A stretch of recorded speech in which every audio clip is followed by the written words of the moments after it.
Alhamdulillah nahmaduhu wa nasta'inuhu wa nastaghfiruh wa na'udzu billahi min syururi anfusina wa min sayyiati a'malina may yahdihillahu fala mudilla lahu wa may yudlil fala hadiya lahu asyhadu an la ilaha illallah wahdahu la syarika lahu wa asyhadu anna muhammadan abduhu wa rasuluh Allahumma shalli ala Muhammad wa ala ali Muhammad kama shallaita ala Ibrahim wa ala ali Ibrahim innaka Hamidum Majid Allahumma barik ala Muhammad wa ala ali Muhammad kama barakta ala Ibrahim wa ala ali Ibrahim innaka Hamidum Majid.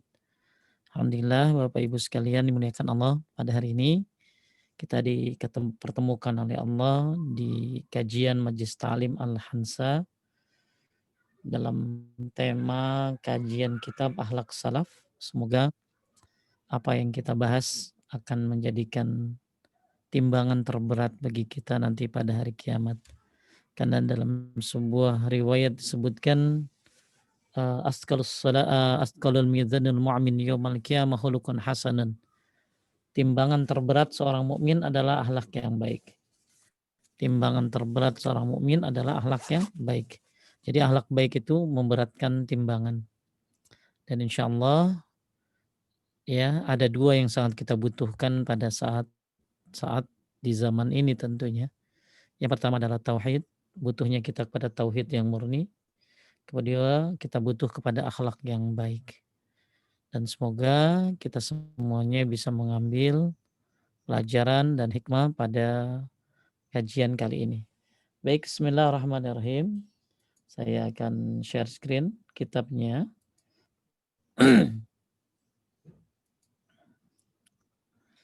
Kita sampai kepada halaman 24 di surat An-Nisa ya, ayat 19 ya Bu ya. Iya Ustaz. Ya. Kita berbicara bahwa akhlak ini pada bab ini kita berbicara bahwa akhlak itu seluruh ibadah terkait erat dengan akhlak mulia. Kita sudah bahas ya, semua ibadah itu terkait dengan akhlak. Kita sudah berbicara tentang sholat ya. Sholat. Ya, sholat itu ada akhlaknya. Apa akhlaknya? Ya, ketika jalan ke masjid tidak terburu-buru, ya, tidak terburu-buru. Hendaklah bisakinah wal waqar, hendaklah tenang dan tidak terburu-buru. Ya. Kemudian dalam masalah puasa juga sama. Kalau lagi puasa nggak boleh ngapain? Fala yarfus, apabila seorang kalian puasa janganlah mengumpat. Wala yajhal, dan berkata-kata tidak senonoh. Ya, itu lagi. Jadi semua ibadah itu hubungannya ke akhlak. Ya, semua ibadah ada akhlaknya. Sholat, puasa, termasuk juga ketika bicara tentang haji juga ya. Faman farada fihnal hajja fala rafasa fala fusuqa wala jida wala fil hajj. Siapa yang mengerjakan ibadah haji ya di bulan-bulan itu maka janganlah ia berkata rafas tuh ya, berbuat maksiat ya. Nah, ini larangan-larangan ini udah tiga sholat, puasa, haji, kemudian juga dalam zakat ya, zakat, dalam sedekah nggak boleh kita nggak pakai akhlak. Apa contoh sedekah pakai akhlak? Itu janganlah kamu merusak sedekahmu dengan menyebut-nyebutnya dan nyakitin perasaan penerima. Jadi kalau udah ngasih, ya jangan diungkit-ungkit. Bahkan ketika Imam Ahmad berpendapat, ketika kita memberi zakat kepada fakir miskin langsung ya, itu nggak usah dibilangin kalau ini zakat. Ya yang penting dia memang Anda lihat berhak mendapatkannya. Misalnya Anda punya keluarga yang fakir miskin, kemudian Anda niat ngasih zakat ya udah kasih aja. Ya, kasih aja nggak usah bilang ini zakat ya. Ini zakat ya. Kenapa? Karena akan menyakiti penerima. Karena zakat itu kan kotoran. Ya. Oleh karena itu ya cukup kasih aja udah. Ya, hanya Allah yang tahu kalau Anda niatkan buat apa. Yang penting ini orang berhak mendapatkannya. Ya. Nah, sekarang dalam rumah tangga juga sama, apalagi ya. Dalam rumah tangga itu harus pakai akhlak ya. Harus pakai akhlak. Gak ada sedikit orang tuh kalau mau kawin, yang disiapin tuh pengajian sebelum kawinan, nggak ada sunnahnya mengadakan acara pengajian sebelum kawinan, dan udah jadi kebiasaan akhirnya, ya, setiap mau ada kawinan, ada acara pengajian, ya. Saya pernah ceramah di acara itu, terus saya tanya, "Nah, pengantinnya mana?" "Ya nggak ada pengantinnya." "Kan nggak boleh keluar Pak Ustadz, nggak boleh keluar Pak Ustadz kalau mau kawin." Terus saya nasihatin siapa, nenek-nenek gitu yang udah apa, udah senior senior gitu, ya saya nasehatin siapa. Harusnya ketika orang mau menikah ya, ya dikasih tahulah bagaimana akhlak seorang istri kepada suami, akhlak seorang suami kepada istri, apa hak-haknya. Banyak orang nggak ngerti, mau nikah tapi yang disibukin ya seragam we, gedung we, terus apalagi ya tadi, banyak hal-hal yang nggak penting bahkan masuk kepada kategori kesyirikan. Ya, mari kita lihat dalam masalah rumah tangga, siapa yang baca duluan? Ya Nurul, silakan. Ya, bismillahirrahmanirrahim. Dalam masalah rumah tangga, Allah Subhanahu wa taala memerintahkan para suami agar berakhlak mulia terhadap istri-istri mereka. Salah satunya disebutkan dalam firman-Nya. Ya ayyuhalladzina amanu la yahillu lakum an taritsun nisaa karha wa la ta'dhuluhunna litazhabu bi ba'di ma ataitumuhunna illa an ya'tina bi fahishatin mubayyinah wa ashiruhunna bil ma'ruf. Nah, di sini ada kalimat nih. Wa ashiruhunna bil ma'ruf fa in karihtumuhunna fa asa an takrahu syai'a wa yaj'alallahu fihi khairan katsira. Baik, kita perhatikan ya, ibu-ibu semuanya, tentang ayat ini, pentingnya akhlak dalam rumah tangga. Ya, mudah-mudahan ya walaupun pernikahan udah 20 tahun, 30 tahun, ya masih bisa direnovasi akhlaknya. Ya, jangan sampai laki tuh kayaknya ketakutan banget kalau mau berbuat sesuatu. Kayaknya istri itu udah kayak satpam we gitu ya, menakutkan, nggak bisa si suami itu. Nah, termasuk sebaliknya, suami suka nggak adil sama istri dan lain sebagainya. Nah, ini penting dalam rumah tangga. Kita lihat artinya, lanjut. Wahai orang-orang beriman, tidak halal bagi kamu mewarisi perempuan dengan jalan paksa, dan janganlah kamu menyusahkan mereka, karena hendak mengambil kembali sebagian dari apa yang telah kamu berikan kepadanya, kecuali apabila mereka melakukan perbuatan keji yang nyata, dan bergaullah dengan mereka menurut cara yang patut. Jika kamu tidak menyukai mereka, maka bersabarlah, karena boleh jadi kamu tidak menyukai sesuatu, padahal Allah menjadikan kebaikan yang banyak padanya. Di sini ada kalimat, jika kamu tidak menyukai mereka, maksud maaf, dan bergaulah dengan mereka menurut cara yang patut. Wa ashiruhunna bil ma'ruf. Bergaulah mereka dengan cara yang patut, dengan cara yang baik. Bergauli siapa? Istri dengan cara yang baik. Ya, jika kamu tidak menyukai mereka, ya, ya disuruh bersabar. Maka boleh jadi kamu tidak menyukai sesuatu, pada Allah menjadikan kebaikan yang banyak padanya. Nah, ini akhlak nih. Di sini disuruh bergaulah dengan istri dengan cara yang baik, dengan cara yang patut, wa'ashiruhunna bil ma'ruf. Jadi dalam rumah tangga butuh akhlak, ya. Kemudian juga lihat at-talaqu marratani fa imsakum bima'rufin aw tasrihum bi ihsan. Talak itu 2 kali. Ini akhlak nih ya. Ya, jangan langsung talak 3 kali ya. Ulama ikhtilaf apakah talak 3 kali itu masuk satu atau langsung tiga. Ya, setahu saya talak tiga langsung itu masuknya satu. Jadi dalam rumah tangga ketika mau mau apa mau mentalak pun ada rule-nya ya. Apa rule-nya? Ayo, rule-nya siapa yang tahu nih, pengurus dulu. Siska, apa Apa Apa kalau orang mau talak ngapain dulu? Bu Siska ke lempar tadi, tolong dijadikan Oh, co-host lagi. ya bangunin. Mati lampu. Mati lampu tadi. Coba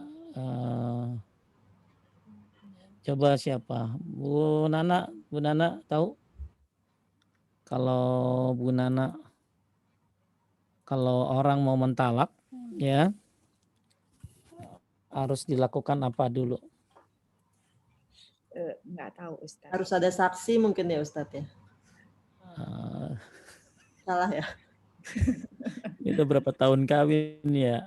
Coba coba yang paling tua siapa? Ya, Bu Nana. Ya, coba nih Bu. Jadi siapa Bu Rizky tadi? Bu Rizky tahu nggak? Bu Rizky, kalau suami mau mentalak, apa yang harus dilakukan? Upayakan jalan keluar dulu dari masalahnya Ustaz. Ya kata siapa tuh? Dengar Rizky Ustaz. Kata siapa itu? Oh, kata. Baik. Jadi kalau istri salah, ya istri salah, ya dinasehatin dulu tuh. Nasehat, dan nasehat. Kemudian apalagi Pak Ustadz? Pisah ranjang. Pisah ranjang ya, pisah ranjang. Itu ada adabnya tuh. Ya, Masya Allah Islam ngajarin tuh. Ada adabnya. Yang kedua pisah ranjang. Suami di kamar sebelah, istri di kamar sebelah. Malah ada yang menyebutkan pisah ranjang itu tetap dalam satu kamar, tapi istri misalnya di ranjang sebelah mana ya, suami di mana di bawah gitu, itu masuk pisah ranjang. Ya, asal jangan suami di kamar mandi ya, jangan. Jadi pisah ranjang itu adab yang kedua. Kemudian yang ketiga, kalau orang mau mentalak, semoga Allah jaga rumah tangga Anda ya. Rumah tangga ini sangat rentan banget ya. Karena yang membuat rumah tangga ini bagus, awet ya, adalah akhlak ya, akhlak. Ketika istri marah, suami kapan diem ya. Ketika suami marah ya istrinya diem. Ini semua yang bisa mendasari ini adalah akhlak. Karena setan itu sangat sangat suka banget dengan perceraian. Bahkan setan bisa mendapatkan awards dari iblis ya ketika dia bisa membuat suami istri bercerai. Kenapa Pak Ustadz kok setan bisa dapat pelukan raja setan?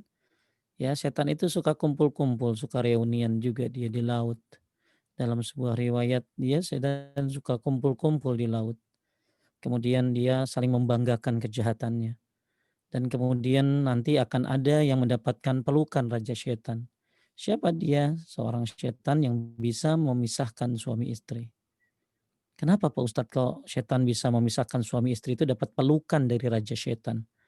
Karena fitnah yang begitu banyak ketika rumah tangga pecah.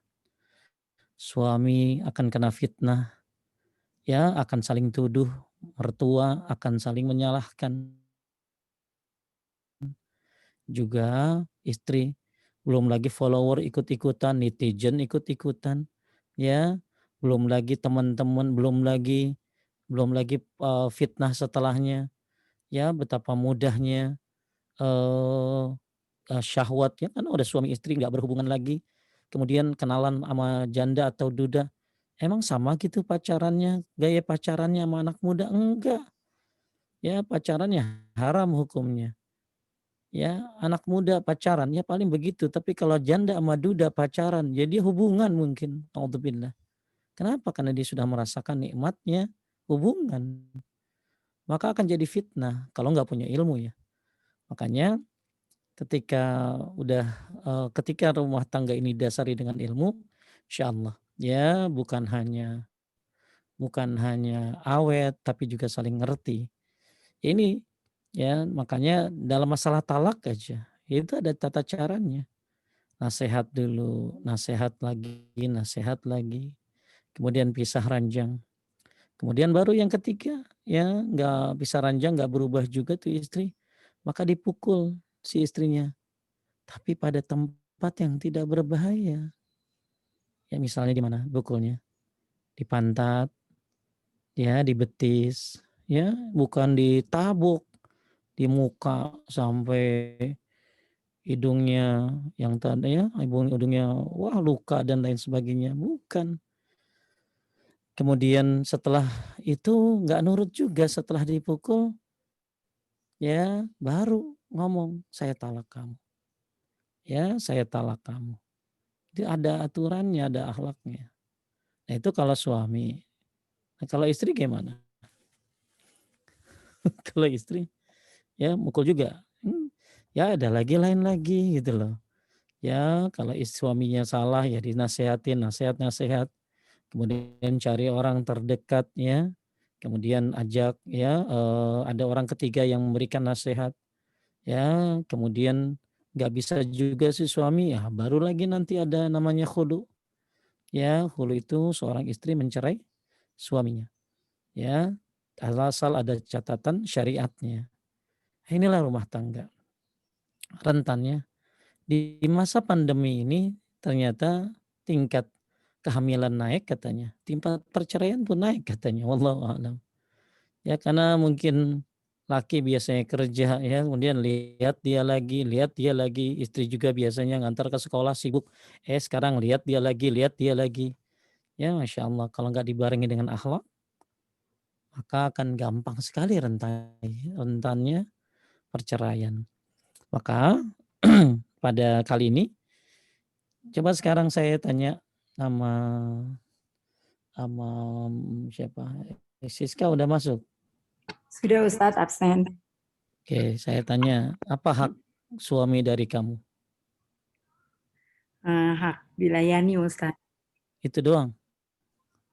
Banyak sih kayaknya. Ya banyak tuh apa? Istri harus Ya, patuh ya Ustadz. Nah ini ya oke. Coba tuh kerjasama sama teman-teman kamu tuh. Ya, coba dibantuin sama Ica ada sekalian. Sebutin 13 hak seorang istri dari suami atau seorang suami dari istri. Sambil ngepet boleh Ya, ya Ustadz. baik nanti saya terangkan. Jadi gini, jadi alhamdulillah masya Allah ya bahas kitab ini luar biasa. Tadi kita berbicara tentang sholat, puasa, zakat, ya pakai akhlak, haji pakai akhlak. Kemudian sekarang kita masuk pada pembahasan ternyata rumah tangga pun harus pakai akhlak. Bahkan jangankan dalam rumah tangga, dalam menceraikan seorang istri pun harus pakai akhlaknya. Makanya indah banget agama ini ya. Semua dilandasi dengan akhlak. Maka benar Rasulullah itu diutus untuk menyempurnakan akhlak manusia. Mengapa timbangan terberat seorang hamba nanti pada hari kiamat adalah akhlak yang baik. Ya, akhlak yang baik adalah timbangan terberat seorang hamba nanti pada hari kiamat. Baik, sekarang sedikit coba ya kita bicara tentang coba kita lihat ini hak suami dari istrinya dulu. Ya, nih buat yang rumah tangganya lagi rada-rada hancur ya perhatikan. Ya, perhatikan. Mudah-mudahan dengan pembahasan ini Anda bisa introspeksi dua-duanya ya, suami dan istri. Dan kalau ada anak-anak yang mau nikah ya, perhatikan nih. Dikasih tulisan ini kepada mereka. Kalau ibu misalnya punya Bu Siska dengar temannya punya anak mau nikah, dikasih tulisan ini. Ya, kasih tulisan ini Ustadz. agar dia belajar ya, belajar. Saya biasanya sih suka ngirim-ngirim ke siapa.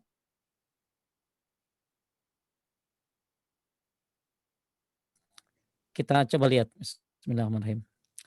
Hak suami dari istrinya penting. Yang pertama mentaati perintahnya. Ya Rasulullah Shallallahu Alaihi Wasallam bersabda, baca Siska. Rasulullah SAW bersabda, Nabi SAW bersabda, jika seorang wanita melakukan sholat yang 5 waktu, berpuasa pada bulannya Ramadan, menjaga kemaluannya dan taat kepada suaminya, maka dikatakan kepadanya, masuklah kamu ke dalam surga dari pintu mana saja yang kamu kehendaki. Oke, enak banget nih khusus perempuan loh. Laki nggak begini. Ya, tinggal sholat 5 waktu, puasa Ramadan, jaga kehormatannya, kemaluannya, taat pada suaminya. Silakan Anda masuk dari pintu surga yang Anda mau. Pertanyaannya, puasa gampang? Gampang. Sholat gampang? Gampang. Jaga kemaluan? Pasti bisa. Ya, yang terakhir nih taat pada suaminya. Nah ini yang butuh belajar lagi. Aduh. Ya, taat sama suaminya dalam ketaatan tentunya. Ya, dalam ketaatan. Ini akhlak seorang wanita, kita bicara hak suami dari istri dulu ya. Ya, kalau hak istri dari suami nanti kapan-kapan. Ya, hak suami dulu dari istrinya. Ya, hak suami dari istrinya satu mentaati perintahnya. Ini akhlak, ya, akhlak. Karena tidak akan bagus sebuah rumah tangga kecuali pakai ilmu. Tidak akan bagus sebuah rumah tangga kecuali seorang istri yang soleha. Ditambah lagi dengan suami yang soleh tentunya. Ini yang kedua, lanjut. Ini akhlak nih. Lanjut. Yang kedua, menetap dalam rumah dan tidak keluar kecuali dengan izin suaminya. Allah Subhanahu wa taala berfirman, "Dan hendaklah kamu tetap di rumahmu dan janganlah kamu berhias dan bertingkah laku seperti orang-orang jahiliyah yang dahulu." Surat Baik, Al-Ahzab ayat 33. disuruh banyak di rumah. Ini akhlak perempuan, banyak di rumah. Kalau perempuan banyak di luar, musibah. Ya, kenapa? Ya, perempuan itu sampai ya, saya baca sebuah tulisan dari sebuah ini ya, tentang seorang wanita yang soleha yang keluar dari rumahnya ya cuman 3 kali seumur hidupnya. Ya, satu ketika dia dibawa oleh suaminya ke rumahnya, maksudnya ketika pernikahan. Kemudian yang kedua, saya lupa apa. Yang ketiga ya ketika dia meninggal dunia keluar dari rumahnya. Jadi wanita itu memang bagus di rumah. Kenapa? Rumahnya itu adalah istananya. Dan ini adalah kebaikan akhlak seorang wanita. Apalagi wanita-wanita yang rajin banget yang namanya bersolek. Wah itu mah ya lebih baik cicing di imah, lebih baik dia mah. Karena kalau enggak, waduh banyak banget yang akan jadi fitnah. Orang bisa berzinah mata dengan sebab tabarrujnya. Ya, nih yang kedua, ini pasti susah nih, ya. Pasti susah kecuali atas izinnya ya, Bu ya. Izinnya. Ya sama suami itu izin dulu. Ada ibu-ibu yang luar biasa ya, ya jamaah. Itu kalau kemana-mana izin suaminya.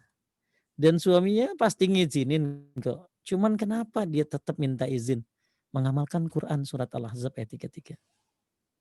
Mengamalkan surat Al-Ahzab ayat 33. Jadi kenapa dia tetap izin? Ya karena dia berharap dapat pahala dari mengamalkan Al-Quran. Ya, ini emang enggak. Izinnya itu udah nyampe. Izinnya itu udah nyampe gitu loh ya. Udah nyampe Gandaria City, baru yang izinnya aku pergi ke Gandaria City. Ya, hati-hati Mi, udah sampai kok. Dia udah sampai baru dia izin gitu loh. Ya, ya izin lah ya kepada suamimu sampai-sampai ya mau ke masjid aja izin. Mau ke masjid aja izin. Makanya dalam sebuah riwayat ya la tamna'u ima Allah masajidallah. Jangan kau larang wanita yang hendak ke masjid. Jadi kalau misalnya mau ke masjid ya diizini, silakan ke masjid. Dan izin lebih bagus ya. Ini yang kedua. Ya, mudah-mudahan corona ini ya, wabah ini membuat ibu-ibu kan banyak di rumah. Ya, lebih senang sama rumahnya, ditata rumahnya. Ya, ditata kitchen setnya, pindah sana biar nggak bosen ya, taruh di luar ya, dan lain-lain macam-macam lah ya, emang istana dia, ya istana dia. Menetap dalam rumah dan tidak keluar kecuali dengan izinnya. Izin siapa? Izin suaminya. Kemudian yang ketiga, lanjut. Gantian boleh siapa? Rizky, Siapa? mungkin Bu Rizky. Bu Rizky boleh? Bismillahirrahmanirrahim. Ketiga, mentaatinya ketika sang suami mengajaknya ke ranjang. Nabi Shallallahu Alaihi Wasallam bersabda, "Dan Rob yang jiwaku berada di tangannya, tidaklah seorang suami mengajak istrinya ke tempat tidur, lalu ia menolaknya, kecuali yang ada di langit murka kepadanya, hingga suaminya ridho kepadanya." Ah, ya. Ya, nih poin yang ketiga nih. Ini akhlak bukan Bu Rizky? Iya, Ustaz. Akhlak. Ya, suami. Hiburan suami apa sih? Istri, Ustaz. Hiburan suami apa? Bu Nurul, hiburan suami apa sih? Istri, Ustaz. Iya, hiburan suami itu istri dan anak-anaknya. Makanya ya sekarang gini loh. Apalagi suami yang udah menuntut ilmu ya. Dia tahu melihat yang bukan mahramnya haram kan? Dia jaga matanya. Ya makanya kenapa istrinya makin cantik ya karena dia jaga matanya dari orang lain. Orang yang dilihatnya orang lain nggak dilihat sama dia, yang dilihatnya istrinya mulu. Maka kenapa kalau suami Anda makin jelek kelihatannya, ya nggak tahu ya Anda sering lihat siapa tuh. Ketika seorang suami melihat istrinya makin jelek, ya nggak tahu ya dia ngelihat siapa itu. Tapi ketika yang dia lihat hanya istrinya, dia jaga matanya. Ketika ke kantor kemana, dia bekerja secara profesional, mau meeting ada perempuan pun dia tidak tergoda dengan itu. Ya pantas lah. Makanya kalau seorang suami, perhatikan ya, saya waktu itu ada ibu-ibu bilang, Ustadz saya izin dulu ya, mau kemana? Janjian sama suami. Cialah. Janjian di mana ya? Janjian apa? Ya janjian Pak Ustadz ya. Janjian ya mungkin apalah nggak ngerti. Tapi memang ada sebuah riwayat ya. Ketika seorang suami melihat wanita yang menggairahkannya, ya falyati ahlaha fa innaha ma ma'aha. Hendaklah dia datangi istrinya karena apa yang dimiliki oleh wanita yang haram itu ada juga pada istrinya. Betul nggak Bu Dokter Andes? Mana dokter Anda? Saya Ustadz. Iya, Bu Dokter Andes, benar nggak? Iya Ustadz, benar. Iya, misalnya suami ngelihat yang bukan mahramnya, Iya. tertarik dong, tertarik. Ya. Waduh, nelponlah Ibu Nana. Janjiannya ya di sini ya PBS, bobo-bobo siang. Ya seorang istri harus bilang apa? Siap. Ya, siap. Ya, percuma tuh stiker banyak tuh siap kagak dipakai buat lakinya. Ya, siap. Kemudian kenapa? Karena apa yang dimiliki oleh perempuan yang haram tersebut, maka dimiliki juga oleh istrinya. Sama kan? Beda casing doang. Ya, beda casing doang. Dan syahwat itu sebentar kok. Syahwat itu sebentar. Ketika dia lampiaskan kepada istrinya selesai sudah. Hilang kemauannya lagi untuk yang lainnya. Nah, makanya hati-hati ketika menolak ajakan seorang suami, apalagi yang memang suaminya itu ya menjaga matanya ya dari melihat yang lainnya. Maka suami yang soleh lebih membutuhkan pelayanan dari istrinya dan jangan sampai ditolak. Kenapa? Maka malaikat murka kepadanya, masya Allah. Ya, maka malaikat yang ada di langit marah hingga suaminya ridho kepadanya. Tapi kan lagi capek juga Pak Ustadz, gimana ya lagi capek banget, gimana? Ada akhlaknya. Gimana Pak Ustadz kalau lagi capek, lagi puyeng, lagi mumet? Ada akhlaknya, apa akhlaknya? Anda bernegosiasi dengan dia. Besok ya tambah bonus dah. Besok jangan malam ini capek banget, lagi nggak enak badan. Selesai, pakai akhlak yang baik. Ya, suami pun akan mengerti tentunya. Ya, nah ini pentingnya berakhlak baik. Poin yang ketiga, mentaati ketika suami mengajaknya ke ranjang. Lanjut Bu Nana. Keempat, tidak mengizinkan seseorang masuk ke dalam rumahnya kecuali dengan izinnya. Nabi Shallallahu Alaihi Wasallam bersabda, dan sesungguhnya hakmu atas mereka adalah bahwa ia tidak memasukkan seorang pun yang kamu benci ke rumahmu. Nomor 12-18. Jadi hati-hati masukin orang ke rumahnya. Makanya alhamdulillah di Indonesia itu ya ada teras ya, ada teras. Ada teras, ada bangkunya. Tujuannya apa? Ya, kalau ada tamu ya di situ aja. Jangan masuk ke dalam. Ya, kecuali memang orang-orang yang dikenal. Maka nggak sedikit ya orang memasukkan orang lain ke dalam rumahnya padahal nggak ngapa-ngapain, ya, tapi ternyata suaminya datang, tiba-tiba entah kejadiannya kayak apa, dia berprasangka buruk. Nah ini jangan tidak ma ti ja jadi jangan mengizinkan seorang pun masuk ke dalam rumahnya kecuali dengan izinnya. Yang nanti ada tukang AC ya, "Bisa temenin nggak?" "Aduh aku nggak bisa nemenin." "Ada yang nemenin nggak yang lain? Coba kamu panggil teman kamu." Atau ibu-ibu minta temenin, ya, "Izin ya nanti ada tukang ini mau betulin." Apakah hal sekecil itu ada di pikiran ibu-ibu? Kalau tukang AC nggak Jawab kepikiran. Ibu Nurul. Ada Ustadz, kalau Oh, iya, ya. Iya, jadi kebanyakan kan kita ya tukang AC masuk aja kan gitu kan. Ya, apalagi tukang-tukang angkut ya maka bagus banget ketika Anda nih, Pak Ustadz laki pasti ngizinin lah. Ibu sekalian muliakan Allah, ya ketika suami Anda pasti tidak izin adalah bagian daripada mengamalkan sunnah. Ya, mengamalkan sunnah. Walaupun suami pasti mengizinkan. Ini tadi poin yang keempat. Ya, kenapa? Karena nggak sedikit kejahatan coba. Kejahatan. Bisa nggak terjadi dari orang-orang yang masuk ke dalam rumah? Ya, izinnya. Ya, dan izinnya. Ini ya Islam inilah. Ini agama Islam, agama yang detail banget.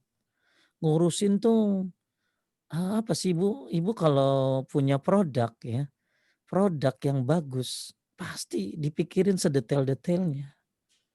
Coba siapa ibu-ibu yang bisnis dah, bikin apa? Dipikirin bukan hanya masalah tes rasanya, plastiknya dikemas dengan bagus, iklannya dikemas dengan bagus, sampai-sampai hal kecil-kecilnya diperhatikan sehingga konsumen merasa nyaman, senang dengan produknya. Ah itu baru bicara produk loh. Nah ini agama ini Masya Allah ya Allah berikan kepada kita ini agama yang Allah ridhoi betapa detail mengatur dalam kehidupan ini. Cebok diajarin pakai apa? Jangankan masalah rumah tangga, cebok aja diajarin. Pakai apanya diajarin. Ya, ini poin yang keempat. Ya, kita sedang mempelajari agama kita yang super detail. Ya, super detail. Dan inilah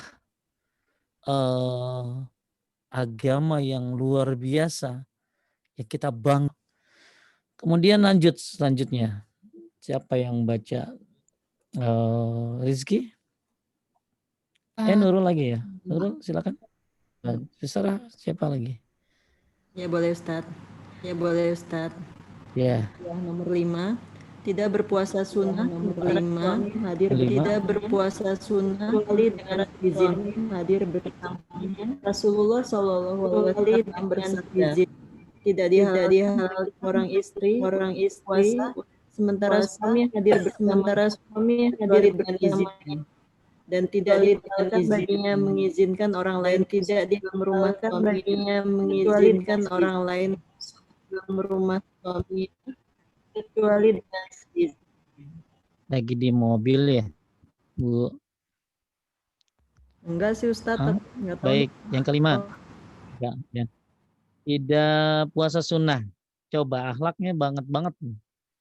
Ibu diajak makan sama laki, makan yuk keluar yuk ya karena ya makan keluar tapi kok jelas ya lagi COVID ya hati-hati ya jaga jarak protokol kesehatan diatur kita cari rumah makan yang sepi dah pas lagi mesen-mesen menu tiba-tiba mami ya mami ya puasa lagi enak-enaknya bercengkrama dengan anak-anak dengan suaminya, "Ayo makan apa yang kamu kurus deh, ya, kamu nggak boleh dekat kipas ya, takutnya kamu yang banyak." Ternyata istrinya puasa. Ini bukan adab yang baik berpuasa sunnah tanpa izin suaminya, dan kalau dia tidak izin maka pahalanya buat suaminya. Maka izin kalau mau puasa sunnah. Suami lagi di rumah ya bercanda sambil lihat-lihat apalah ya.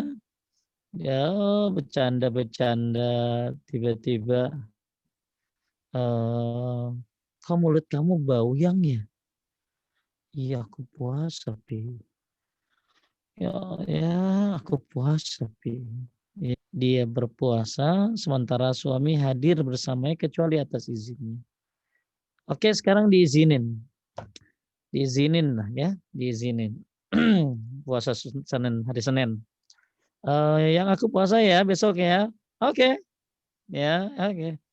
Besok-besoknya tiba-tiba suami yang keluarin makannya, "Loh aku kan puasa." Batalin aja deh, batalin aja. Batalin enggak, Bu Nana? Batalin Ustadz. Batalin Ustadz. Batalin enggak? Batalin. Berat enggak? Berat Ustaz, apalagi Berat kalau udah enggak? dekat maghrib. Apalagi kalau udah mau buka. Iya. Iya, paling enak tuh ya, ngetes istri begitu tuh. Iya, begitu dia lagi puasa Senin, Kamis, yang kita makan di luar ya. "Ah, makan di luar." "Ya, ya, kamu harus taat suami loh. Ya, buka ya, buka ya." Iya, buka ya. Pengalaman Ya, pribadi kayaknya. nah, ya enggak lah, insya Allah suami enggak begitu.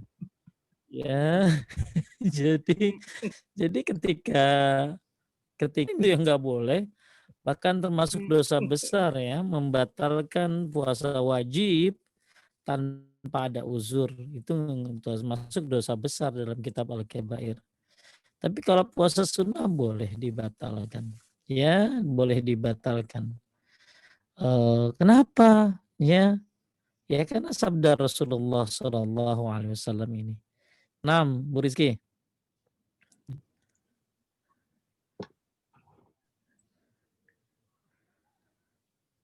Halo? Kayaknya Bu Rizky-nya mungkin lagi aktif. Oke, Bu Sita. Lanjut. Keenam, tidak menginfakkan harta suaminya kecuali dengan seizinnya.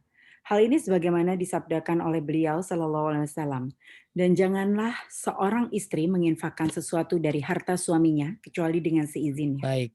Hadis riwayat Abu. Jadi ketika seorang istri mau sedekah ya izin suaminya. Kecuali duit dia sendiri ya. Kecuali duit dia sendiri. Ya, kalau Bu Siska bisnis ya punya duit sendiri silakan sedekah. Batasannya Ya. duit sendiri tuh Ustadz, kalau suami udah kasih ke istri udah jadi duit istri nggak Ustadz? Nggak tahu deh itu mah. Ya, maksudnya batasan duit sendiri itu ya nih kamu kerja gitu loh, kerja atau bisnis apa dapat uang sendiri. Nah, itu namanya uang sendiri gitu loh. Ya, itu namanya uang sendiri gitu atau Jadi kalau kamu bulanan bukan uang sendiri ya ya Ustadz ya? kalau bulanan kan buat keluarga. Ya, kecuali ada kalimat begini. Nih ya, 50 juta ya sebulan ya buat keluarga ya. Terus buat kamu nih 25 juta. Jadi semua 75 ya. Ya. Nah, buat kamu nih jajan. Nah, itu baru itu mah udah dikasih namanya. Ya. Ya, jadi kalau misal jadi harus harus ini buat aku berapa? Nggak ada buat bareng-bareng semuanya. Jangan cemberut ya. Oh ya udah deh. Jadi ketika seorang punya harta dari sebelum nikah misalnya ya, sebelum nikah bawa harta uang misalnya berapa puluh juta, itu duit sendiri, ya duit sendiri. Dan suami nggak berhak melarang duit sendirinya, ya. Tapi kalau misalnya itu dari duit suami, ini buat keluarga ya, buat bareng-bareng ya, buat makan, buat apa ya sesuai dengan profesionalnya. Nah, buat aku ada nggak yang buat jajan sendiri? Nih buat kamu ya, 150.000 ya sebulannya, nih ya. Nah, ya udah terima aja gitu loh. Jadi itu duit sendiri ya, duit sendiri. Nah, ada, gimana Pak Ustadz maksud hadis ini? Karena ada hadis yang riwayat yang lain, apa, tentang masalah ini. Ada yang menyebutkan boleh kalau seorang istri sedekah sedekah tanpa sepengetahuan suaminya, maka suaminya, tanpa izin suaminya misalnya ya, maka sebenarnya suami dapat pahala dari istrinya. Tapi kenapa dilarang? Yang dilarang ini karena banyak gitu loh jumlahnya. Jadi boleh sedekah tanpa izin suami, asal tidak berlebihan, tidak banyak. Ya, tidak banyak yang membuat suaminya akhirnya bangkrut, ya, misalnya datang, eee, tukang minta-minta 10 juta gitu loh ya, padahal suami banting tulang capek-capek. Nah, ini nggak boleh tentunya. Jadi ada beberapa riwayat tentang masalah sedekah ini, ada di kitab Tamamul Minnah pembahasannya. Tapi intinya seorang istri boleh memberikan tanpa sepengetahuan suaminya, maka suami dapat pahala ya dari istrinya. Tapi nilainya tidak membuat suami kaget, nilainya tidak membuat suami bangkrut. Nah, ini tentang masalah menginfakkan harta suaminya. Tapi tujuannya apa sih izin begitu? Ya supaya, ya kamu kok kasih ke situ ya kan ada yang lebih bagus ya. Kadang-kadang pertimbangan suami sama pertimbangan istri beda. Pertimbangan suami kalau istri lebih banyak pakai perasaan. Ya, kenapa kan ini, kalau suami juga, ada pakai perasaan tapi lebih banyak pakai pakai pertimbangan yang matang. Makanya tujuan daripada izin ini ya, izin ini adalah supaya tidak terjadi pertikaian. Gak sedikit ya, "Kamu kenapa sih? Kok ngasihnya gede banget?" Ya apalagi suami lagi maaf, lagi memang lagi sulit-sulitnya, lagi mungkin ada sifat pelitnya ya, karena dan lain sebagainya ya. Maka inilah pentingnya akhlak ketika menginfakkan harta suaminya. Jadi izin jauh lebih baik. Kalaupun dia mau mengeluarkan tanpa izin suaminya, satu itu harta dia, dua tidak berlebihan dalam mengeluarkan harta suami buat sedekah, ya, yang sehingga membuat suaminya kaget atau bangkrut. Kemudian yang ketujuh, Ibu Nana. 7, dia harus melayani suami dan anak-anaknya. Fatimah putri Rasulullah Shallallahu Alaihi Wasallam melayani suaminya sehingga ia mengadu kepada Rasulullah Shallallahu Alaihi Wasallam karena sakit pada tangannya akibat penggilingan. Ya, inilah Fatimah ya, bagaimana menservis suaminya dengan baik dan anak-anaknya. Maka ini jadi poin dia harus melayani suami dan anak-anaknya. Ya, bukan dalam masalah hubungan seks, tapi dalam masalah ya, masalah, sehari-hari ya, mungkin pelayanan dan lain sebagainya. Ini baru bicara akhlak seorang istri kepada suaminya atau hak seorang istri kepada suaminya. Kemudian 8, seorang istri harus menjaga kehormatannya, anak-anak dan harta suami. Allah Subhanahu wa taala berfirman, "Fassalihatu qanitatun hafizatun lil ghaibi bima hafizallah." Sebab itu maka wanita yang saleh ialah yang taat kepada Allah, lagi melihara diri ketika suami tidak ada. Oleh karena itu Allah melihara mereka. Ya, seorang istri harus menjaga kehormatannya kalau anak-anaknya pergi, ya. Maaf, suaminya pergi mungkin dinas kemana, ya. Maka dia harus menjaga harta suaminya, menjaga anak-anaknya. Jangan suaminya pergi, kesempetan ya, kelayapan sana sini, pulang malam ya, dan lain-lainnya lah. Ya, saya punya cerita yang naudzubillahi min dzalik. Semoga ini jadi pelajaran buat semuanya ya. Seorang suami yang kerja di luar negeri ya, yang mungkin pulang bisa sebulan sekali atau 2 bulan sekali ya, saya lupa. Kemudian seorang istri ya, akhirnya dia tapi, mungkin, bukan kenalan sebenarnya ya, mungkin punya teman juga ya laki-laki. Kemudian Masya Allah ya, ketika mereka sedang bercanda, bercakap-cakap, ketawa-ketiwi, itu tanpa disadari handphone istrinya tuh connecting ke suaminya.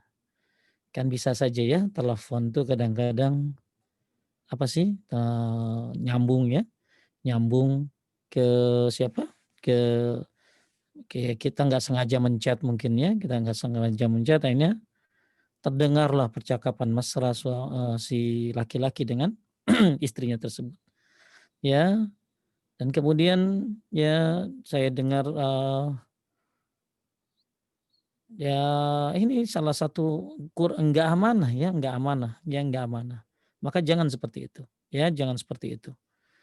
Kemudian orang itu lapor ke saya dan ketemu sama saya,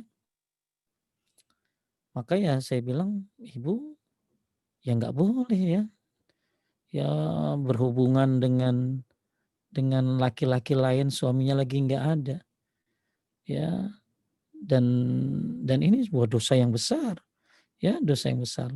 Maka hati-hati, ya hati-hati ketika seorang istri ditinggal suaminya kerja, ya maka orang yang nggak punya ilmu agama, maka dia akan ya gampang digoda oleh setan. Tiba-tiba ada temannya ngajak kemana, ya ketemu dengan siapa, kelabing akhirnya ketemu dengan siapa, ya lagi ada kekosongan, ya suami udah berapa bulan nggak pulang karena memang tugas di sana, cari nafkah, tapi ternyata terjadi dengan istrinya seperti itu. Ini salah satu tidak berakhlaknya seorang istri kepada suaminya. Insyaallah orang-orang berilmu yang ngaji di sini tidak seperti itu. Jadi jaga kehormatan suaminya, ya, jaga hartanya, ya, jangan mentang-mentang nggak ada ya bebas, panggil teman-temannya party di rumah, ya, dan lain sebagainya tanpa izin suaminya dan lain sebagainya, terjadilah kemaksiatan-kemaksiatan, maka seorang istri harus menjaga kehormatannya, anak-anaknya dan harta suaminya. Jangankan kehormatan dia, harta suaminya aja harus dijaga sama dia. Ini poin yang ke-8. Kemudian poin yang ke-9 ya. Siapa? Bu Nana? 9. Banyak berterima kasih, tidak membangkang, dan selalu menggaulinya dengan ma'ruf. Diriwayatkan dari Abdullah bin Amr RA, ia berkata bahwa Rasulullah Shallallahu Alaihi Wasallam bersabda, Allah tidak akan melihat seorang wanita pada hari kiamat yang tidak berterima kasih kepada suaminya, padahal ia membutuhkannya. Nah, ya, nih Allah tidak akan melihat seorang wanita pada hari kiamat yang tidak berterima kasih kepada suaminya, padahal ia membutuhkannya. Ya. Kemudian yang 10, berhias dan mempercantik diri untuk suami. Atau Tabrani telah mengeluarkan sebuah hadis dari Abdullah bin Salam radhiyallahu an, Rasulullah sallallahu alaihi wasallam bersabda, khairun nisa man tasurruka iza absarta. Sebaik-baik istri ialah yang kau senang jika melihatnya. Ya, penampilannya diperhatikan di rumah, ya. Jangan pakai daster mulu, ya. Pakai baju kelelawar ya. Berdandanlah dengan dandan yang baik ya ketika di rumah. Ya, jadilah pokoknya Anda berhias bukan hanya untuk suami, tapi Anda mengamalkan sunnah Nabi Shallallahu Alaihi Wasallam. Dan ini bagian daripada akhlak ketika di rumah, ya ketika di rumah berhias, mempercantik diri untuk suami. Keluar Pak, kalau keluar ke mall, wih, kayak orang jatuh dari motor, ya luar biasa. Tapi begitu di rumah, ya apa adanya. Nah ini bagian daripada koreksi ya semuanya ya, termasuk buat saya, buat ibu-ibu semuanya. Untuk apa? Untuk memperbaiki diri lagi ya. Karena tentunya pernikahan ini nggak bakalan bisa banyak bertahan kecuali dengan akhlak yang baik. Ya. Kemudian janganlah seorang istri mengungkit-ungkit apa yang pernah diberikan dari hartanya kepada suaminya maupun anak-anaknya. Ya ayyuhalladzina amanu la tubtilu shadaqatikum bil manni wal adza. Ya, bisa orang-orang yang beriman, janganlah kamu menghilangkan pahala sedekahmu dengan menyebut-nyebut dan menyakiti perasaan penerima. Bisa jadi ya, karena keadaan sulit seorang istri jual cincin kawinnya untuk berobat anaknya yang harusnya itu kan tugas suami.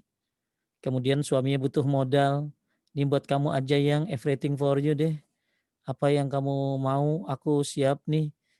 Jualin aja semua tasku nih, Hermes nih, ya. Ini apa nih ya, semua nih buat modal kamu. Ketika Anda sudah memberi, jadi nggak usah diungkit-ungkit, maka itu akan menghilangkan pahalamu. Ya, akan menghilangkan pahalanya. Kemudian yang ke-12, ya, Bu Nurul. Bismillah. 12. Ridho kepada yang sedikit, merasa puas dengannya, dan tidak memberatkan suami dengan sesuatu di atas kemampuan suaminya. Allah berfirman, hendaklah orang yang mampu memberi nafkah menurut kemampuannya. Ya, liyunfiqu dzu sa'atin min sa'atihi. Ketika korupsi itu kan banyak sebabnya ya, Bu Nurul ya. Bisa nggak sebabnya salah satunya istri yang nuntut? Banyaknya begitu, Ustaz. Ya, ya bahkan saya pernah dapat cerita seorang suami yang luar biasa kokohnya menolak korupsi dan lain sebagainya, maka orang jahat itu membidik istrinya. Dibidiklah istrinya. Ya, istrinya dikasih ini, dikasih itu, ya, supaya dia beli. Ini kok dia di sekian nominalnya, ya, tanpa sepengetahuan suaminya. Jadi yang dibujuk istrinya. Maka ya penting ya ridho dengan sedikit, merasa puas dengan apa yang diberikan oleh suami dan tidak memberatkan suami, sesuai dengan kemampuan suaminya.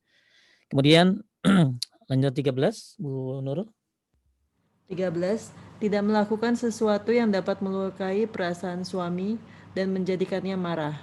Nabi SAW bersabda, tidaklah seorang istri menyakiti suaminya di dunia kecuali istrinya dari kalangan bidadari berkata, janganlah kamu menyakitinya atau Allah akan mencelakakanmu.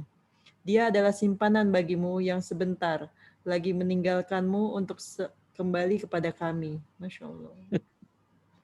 Ini saingan Bu Nana, saingannya Bu Nurul, Bu Rizky, Bu Siska, Bu Ica, saingannya tuh bukan pelakor ya. Saingannya bidadari. Saingan Anda tuh bidadari. Terlalu mulia seorang wanita itu. Luar biasa. Saingannya bidadari. Jadi kalau seorang laki-laki yang soleh dimarahin sama istrinya, itu bidadari yang di surga itu yang bakalan jadi calon dia itu akan marah. Ini sambil berkata, ya jangan kamu sakiti dia. Ya, dia adalah simpanan bagimu yang sebentar lagi meninggalkanmu untuk kembali kepada kami. Ya, Masya Allah. Kalau suaminya tahu nih, ya bergaya dia nih. Ada di belakang saya nih, Ustaz. Ya, kalau dimarahin ya, janganlah kamu menyakitinya atau Allah akan mencelakakanmu, dia adalah simpanan bagimu yang sebentar. Maksudnya ya kalau laki-laki yang tahu begini ya begitu dia memang nggak salah dimarahin sama istrinya, niat aja ke atas dia lihat ke atas aja ya. "Kenapa kamu dimarahin? Lihat ke atas." "Kamu nggak lihat bidadari marah sama kamu ya?" "Marah apa?" "Itu." Ya, Masya Allah. Jadi saingan seorang istri itu adalah bidadari. Jadi Anda nih kualitasnya hebat ya. Kualitas Anda hebat. Saingan Anda bukan pelakor-pelakor pinggir jalan. Saingan Anda bukan wanita-wanita yang nggak jelas ya. Saingan Anda itu bidadari. Ketika Anda melukai perasaan suami dan menjadikannya marah, maka bidadari akan komplain. Bidadari akan komplain. Ya, wah ada ibu-ibu nanya sama saya begini, "Pak Ustadz, saya nggak mau ada bidadari, nggak mau berbagi saya di surga." Ya Bu, di surga mah nggak ada cemburu atuh Bu, di surga mah nggak ada cemburu. Tetap saya nggak mau Pak Ustadz, laki saya milik saya. Ya udah dah ibu masuk aja surga dulu nanti kita bahas di atas ya. Nanti kalau udah masuk surga baru kita bahas. Ya masuk surga belum, udah cemburunya udah kayak begitu. Ya, udah masuk surga aja dulu ya. Lewat mana? Lewat suami. Lewat suami. Ya, dengan cara berakhlak yang baik kepada suaminya, berikan hak-haknya kepada suaminya, dan mustahil Anda tahu hak-hak ini tanpa menuntut ilmu. Ya, betapa banyak perkawinan puluhan tahun pun nggak ngerti kalau nggak belajar. Ya, bahkan ada ibu-ibu, saya awet-awet aja Pak Ustadz, Anda awet padahal nggak pakai ilmu, gimana kalau pakai ilmu? Lebih awet lagi. Aibon aja kalah lengketnya, gitu loh. Kalau dia punya ilmu, ya. Kemudian nomor 14, Bu Siska. Bu Siskanya keluar lagi Ustadz, Halo Ustadz, mati lampu. lampu. Saya gantikan Siapa ya, Ustadz. sekarang? Bu Rizky ya? Boleh Ya. Bu Rizky? Wajib kepadanya berbuat baik kepada kedua orang tua suami dan karib kerabatnya. Betul nggak Bu Rizky? Betul Ustadz. Nah sekarang kalau misalnya Anda tidak berbuat baik kepada orang tua suami Anda, ya pasti dia akan sakit hati dong. Ya maka nggak sedikit loh pertikaian antara mantu dan mertua ini panjang banget pertikaiannya. Ya bahkan sering sekali mertua jadi musuh daripada mantunya. Maka berbuat baiklah kepada orang tua ya, orang tua suami. Ya, dan ya Masya Allah ya, Masya Allah ya. Anda bisa belajarlah sih ya sebenarnya dari istri saya, Masya Allah. Ya, ya silakan ya tanya, ya luar bagus ya, bagus alhamdulillah, Masya Allah. Ya akrabnya sama orang tua ya, Masya Allah. Maka wajib ya berbuat baik kepada kedua orang tua karena akan orang tua suaminya. Bahkan nggak heran, bahkan istri yang soleha berani berkata begini kepada suaminya, yang jangan kau cintai aku melebihi cintamu kepada orang tuamu. Jangan kau cintai aku melebihi cintamu kepada orang tuamu. Gak sedikit ya, naudzubillah, ketika nikah, kecintaan kepada istri melebihi kecintaan kepada orang tua. Ya, sehingga akhirnya orang tua ada yang terabaikan dan lain sebagainya. Maka istri yang soleha bijak banget, suka ngasih tahu suaminya yang udah lama loh, ya nggak ke ibu. Yang aku kirim ini ya buat ibu ya. Ya kemarin ibu suka tuh makanan itu. Yang ya, ya itulah ya baik. Luar biasanya seorang istri ketika memperhatikan mertuanya. Dan ini bagus sekali buat menyenangkan hati suaminya. Kemudian ya masih Bu Rizky. Bersungguh-sungguh hidup langgeng bersamanya.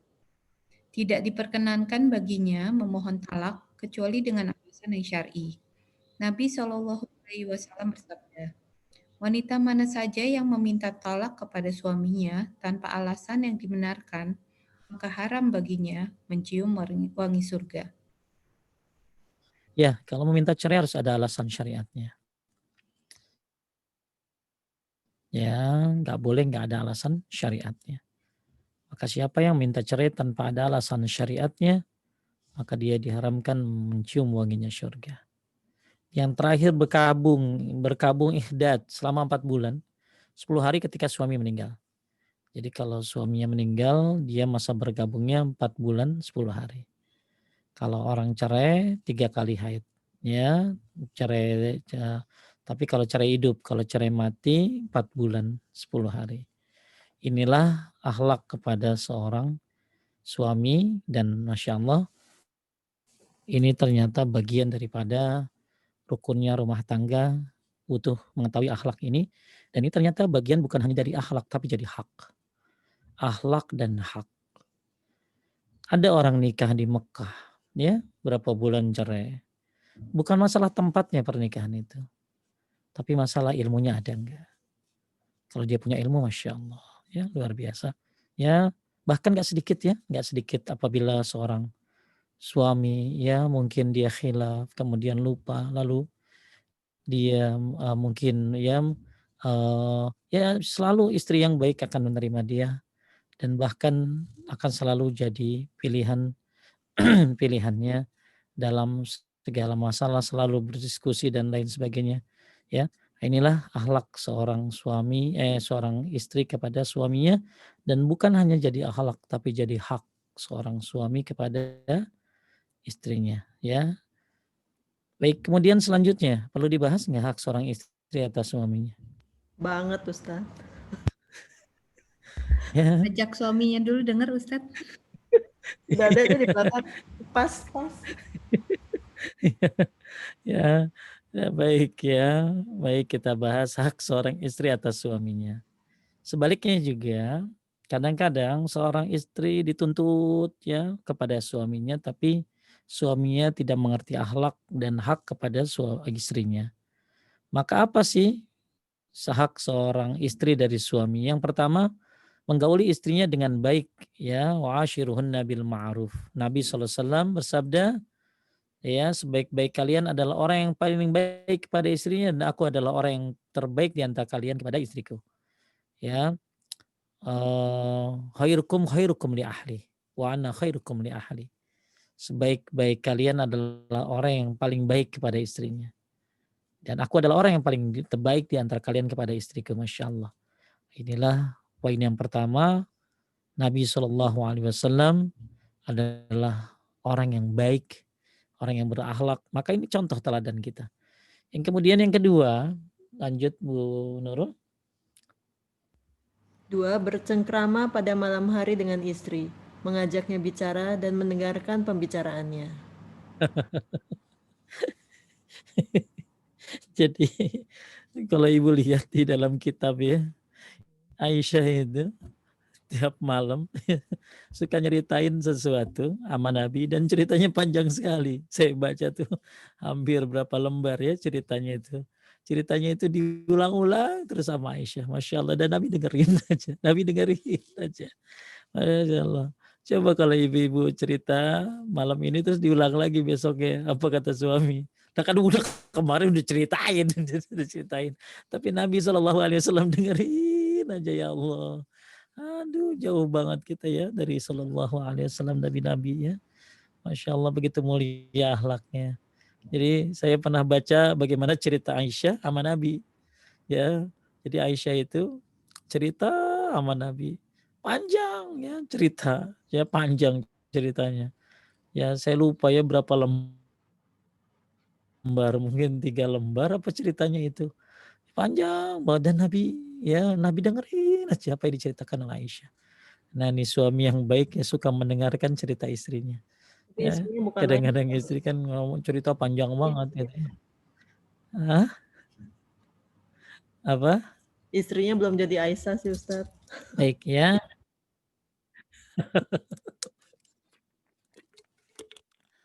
Minimal kalau belum jadi Aisyah ya jadilah istri-istri yang solehah ya. Jadi maka butuh ilmu ya, butuh ilmu. Kadang-kadang gini, aku akan jadi Nabi Muhammad SAW asal kamu jadi Aisyah. Ya, ya apakah bisa seperti itu gitu loh. Ya bisa yang ideal seperti itu ya, yang ideal seperti itu. Tapi setidaknya, jarang yang seperti itu kecuali harus ada dakwah dulu. Ketika seorang istri mungkin suaminya hijrah duluan, tahu agama. Kemudian ngajak istrinya apakah gampang? Gak gampang. Ya, Aisyahnya dia akan sabar ya, akan sabar. Beberapa orang cerita sama saya bagaimana sulitnya menasehati istrinya untuk hijrah dan lain sebagainya. Nah, ini perjuangan supaya istrinya jadi Aisyah. Ya, maksudnya akhlaknya seperti beliau. Atau sebaliknya, seorang suami yang istri yang hijrah duluan, tahu agama, belajar banyak, kemudian akhirnya dia ngajak suaminya, tapi suaminya belum mau, bahkan nggak sedikit ada cekcok. Dia sabar terus. Maka akhirnya Masya Allah, bahkan saya lihat kasus seorang suami, kasus seorang istri ngajak suaminya itu lebih banyak ya mungkin sekarang ini daripada seorang suami ngajak istrinya. Paham nggak maksud saya, Bu Nurul? Iya Ustadz. Kasus seorang istri hijrah lalu mengajak suaminya itu lebih banyak daripada seorang suami yang mengajak istrinya untuk hijrah. Masya Ya, Allah. ya lebih banyak sampai Masya Allah ya. Itu si suami itu ya, itu sampai diajarin baca Quran sama istrinya. Ya, diajarin baca Quran sama istrinya. Sampai-sampai dia cerita sama saya tuh suami, dia menghatamkan Qurannya itu sambil tawaf. Saya mau ngatamin Quran sambil tawaf Pak Ustadz. Saya diajarin baca Quran sama istri saya. Sampai-sampai doa-doa diajarin sama istrinya. Ketika lagi jumrah, ya jumrah kan sunnahnya ketika Anda habis jumrah habis jumrah 1, 2, 3, 1 dan 2 itu sunnahnya itu berdoa sepanjang Al-Baqarah. Jadi kalau yang pergi haji habis jumrah ula ya 7 lemparan kemudian berdoalah sepanjang Al-Baqarah. Saya lihat itu suami istri itu. Sampai istrinya, doa yang kemarin Bi. Yang mana Bu? Yang ini nih, yang ini. Ayo kamu baca. Masya Allah dibimbing suaminya. Ya. Bahkan ada seorang bapak pergi umroh, kemudian saya tanya gimana Pak umrohnya? Mantap Pak Ustadz. Tahu dari mana mantap? Karena istri saya ngaji sama Pak Ustadz gitu loh ya.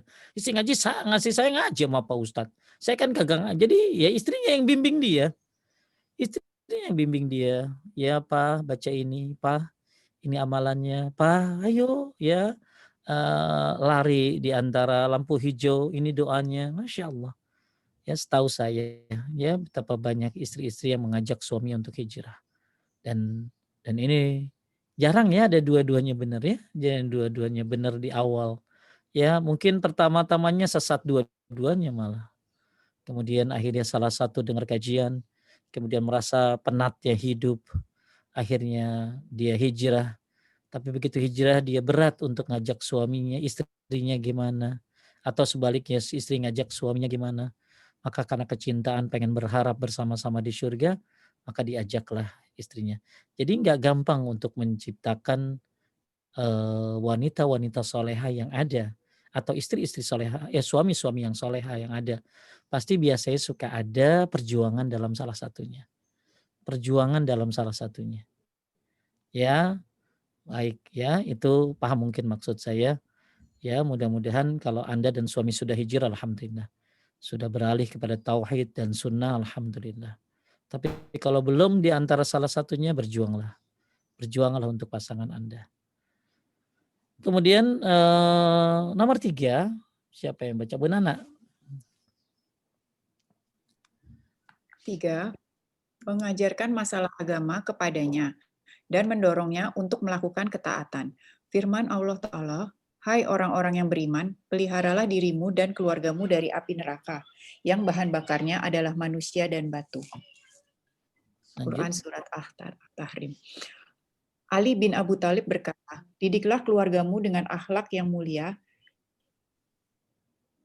dan ilmu dinul Islam. Ini buat siapa Bu Nana? Ini buat suami ke istri. Buat keluarga. Buat suami ke istri. Jadi tugas kita lagi bahas tugas apa tadi? Akhlak siapa tadi? Akhlak dan hak suami kepada siapa? Istri. Jadi yang harus ngajarin agama harusnya siapa? Suami. Kalau suami nggak bisa ngajarin agama kepada Anda, maka suami mengizinkan istrinya untuk belajar kepada orang lain. Jadi yang berhak mengajarkan agama adalah suaminya. Tapi ketika dia tidak bisa, karena memang bukan jurusannya, bukan bidangnya, maka dia izinkan istrinya untuk belajar menuntut ilmu agama. Ya, berdasarkan ini. Ya, didiklah keluargamu yang mulia dengan ilmu dinul Islam. Baik, lanjut yang keempat, Bu Nana. 4. Memejamkan mata dari sebagian kesalahannya sebatas tidak melanggar aturan agama. Nabi Shallallahu Alaihi Wasallam bersabda, janganlah seorang laki-laki mukmin membenci seorang wanita mukminah. Jika ia membenci sebagian akhlaknya, niscaya ia akan rela dengan akhlaknya yang lain. Betul nggak? Betul nggak Bu Nana? Bentar Pak Ustadz, ia membenci sebagian. Iya betul Pak Ustadz. Dia baca, dia kagak ngerti. Iya, bacanya kecepatan Pak Ustadz. Iya. Dia membenci, ia akan rela. Iya. Ya maksudnya seorang suami harusnya sabar sama istrinya ya dalam apa? Dalam kesalahan-kesalahannya selama tidak melanggar aturan agama. Kalau melanggar aturan agama dia harus kasih tahu. Tapi ada hal-hal yang nggak bisa dirubah kadang-kadang. Ya, mungkin di antara ibu-ibu ya, punya tabiat-tabiat yang memang dari kecil. Apa contohnya tabiatnya? Ya, ya kalau tidur ngorok mulu gitu misalnya.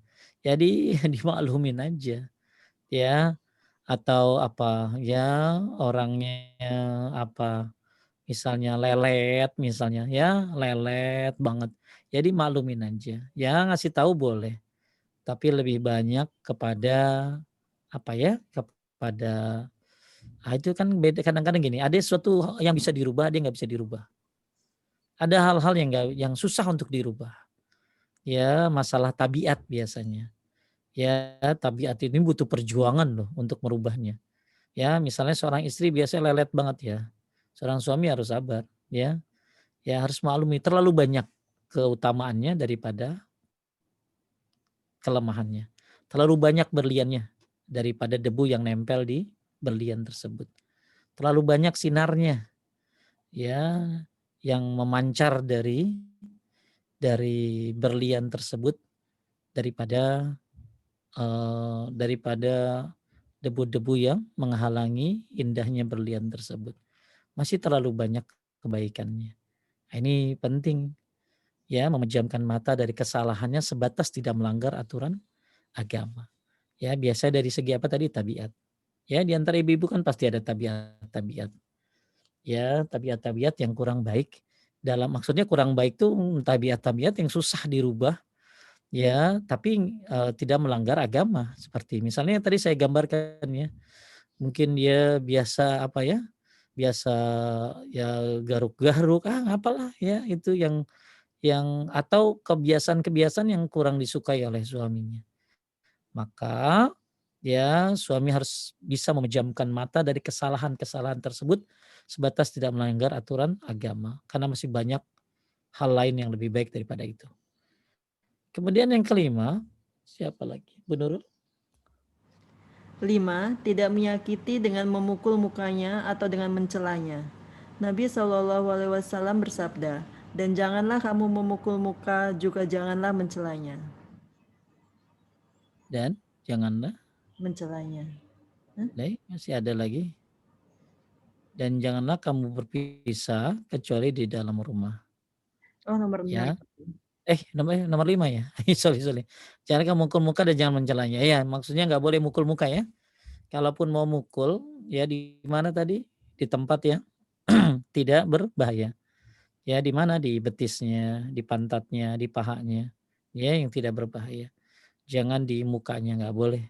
Ya kalau dalam proses pembelajaran seorang suami misalnya seorang istri yang bersalah nggak bisa dinasehatin, maka tadi langkah-langkahnya ya setelah pisah ranjang dia pukul pada tempat yang berbahaya baru kemudian dia talak ya.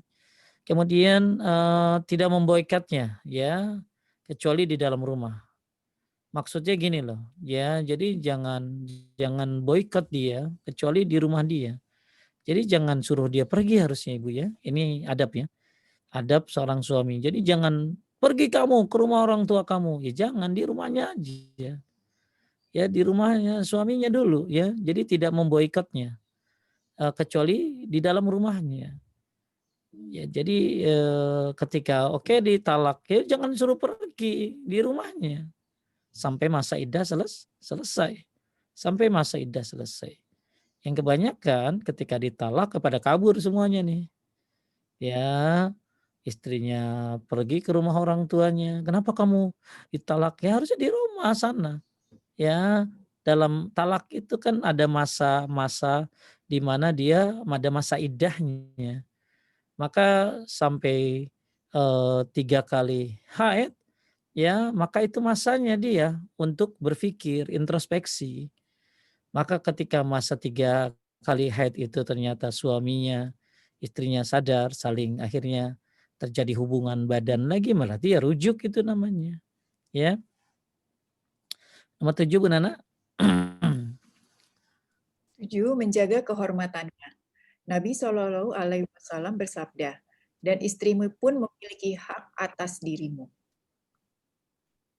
Ya, jaga kehormatannya, jangan sampai ya mungkin lebih tepat ya kalau misalnya tidak boleh melampiaskan kepada yang haram ya.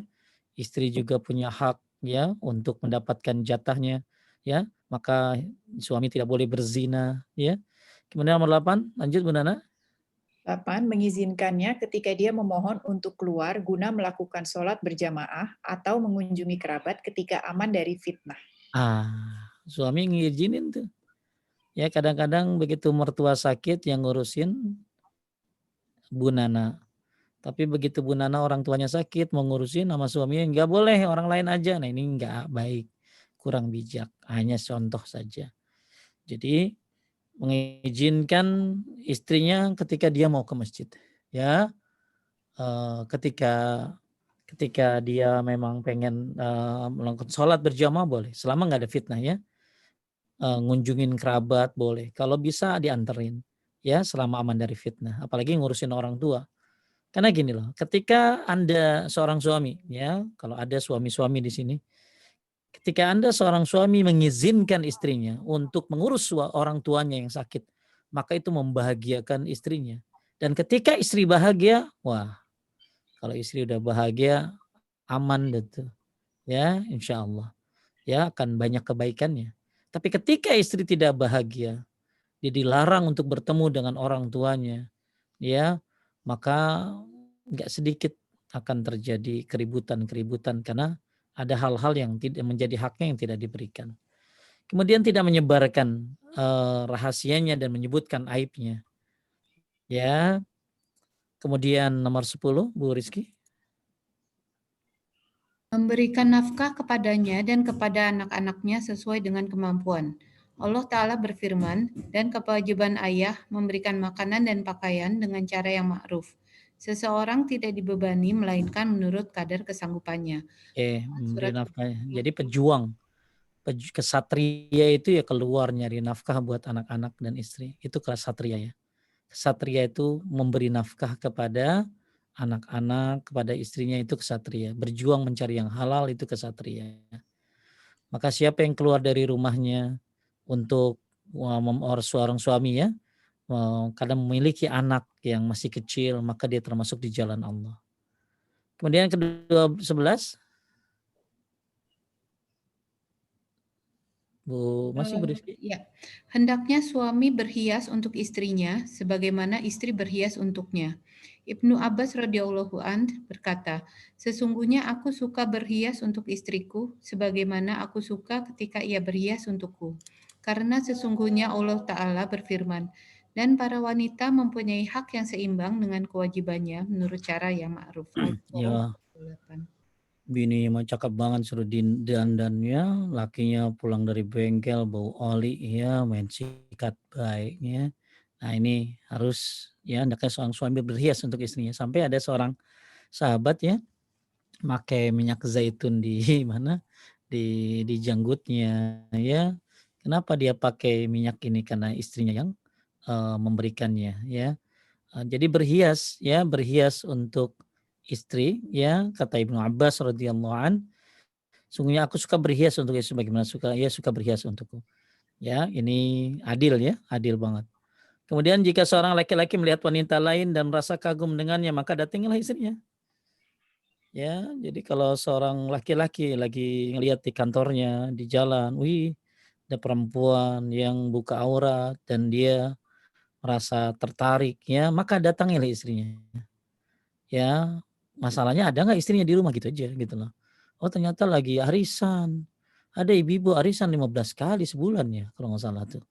Berapa kali dia arisan 15 kali arisan. Ya keluar wae. Jadi ketika seorang suami merasa ada hasrat kepada wanita lain, jika salah seorang di antara kalian melihat seorang wanita, maka datangilah istrinya, sungguhnya hal itu bisa menghilangkan segala hal yang ada di hatinya. Ya, dalam riwayat lain karena ia pun istrinya memiliki apa yang ia miliki. Ya, sebentar banget syahwat itu. Selesai, sudah hilang hasrat kepada yang lainnya. Maka masalahnya ibunya ada di rumah enggak, ibunya standby enggak, ya istrinya standby apa enggak. Nah ini buat laki-laki ya. Berdasarkan firman Allah, Ya ayyuhalladzina amanu ijtanibul katsiran minadh-dhann inna ba'dadh-dhanni ismun. Hai orang-orang yang beriman, jauhilah dari prasangka, ya, karena prasangka itu adalah dosa. Inilah Bapak Ibu sekalian memuliakan Allah, akhlak dan pada suaminya atau sebaliknya. Semoga bermanfaat. Nanti akan saya share ya. Mungkin bermanfaat buat ibu-ibu, dibaca-baca lagi. Apalagi yang lagi ribut-ribut ya. Ditaruh kemana nih? Ke Nurul ya. Tafadhol Ustaz.